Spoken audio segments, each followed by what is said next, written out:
Et qu'en fait, c'est clair pour vous, ce n'est pas un problème de maintien de l'ordre, vous l'avez expliqué très clairement, mais c'est une guérilla qui s'ouvre, et donc vous déclarez la guerre, et bien entendu, pour déclarer la guerre, faut accuser l'agresseur, faut accuser d'être agressé, c'est classique, c'est clair, on l'a vu en fait, c'est une preuve claire, tout ce qui a été démontré. Vous savez, monsieur le ministre, que tous les projets de bassines ont été déboutés dans tous les recours en justice qui démontrent leur non-conformité avec les législations françaises et européennes.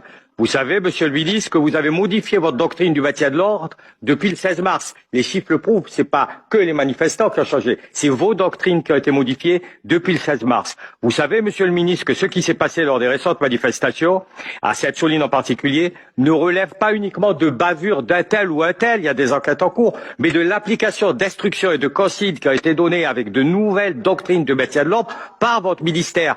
Vous savez bien, monsieur le ministre, qu'il y a un certain nombre de faits qui seront mis en exergue, y compris qui l'ont été depuis 15 jours et sur lesquels vous-même vous êtes revenu sur des affirmations que vous aviez fait au début et que les instructions en cours, les enquêtes en cours montreront parfaitement bien un certain nombre de choses. Donc je vais poser ma question très brièvement. L'article R311-2 du Code de la sécurité intérieure définit les armes classées selon les catégories, monsieur le ministre. Bon, je vais pas les reprendre.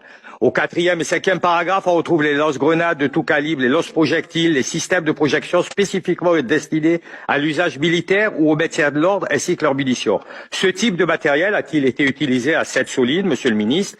Deuxièmement, des grenades lacrymogènes ont-elles été lancées vers des élus avec leurs écharpes et ont-elles été lancées en direction des blessés, loin des zones de heurts? C'est mes deux questions. Bien entendu, je termine en disant que tout comme vous, tous les dégâts qui ont été causés et chez les manifestants et dans les forces de police sont liés à vos processus d'escalade au lieu de désescalade. Vous savez, monsieur le ministre, qu'en France, le nombre de morts et de blessés lors des manifestations est 4 fois supérieur à la moyenne et à chacun des pays européens, monsieur le ministre. D'où la compréhension du monde.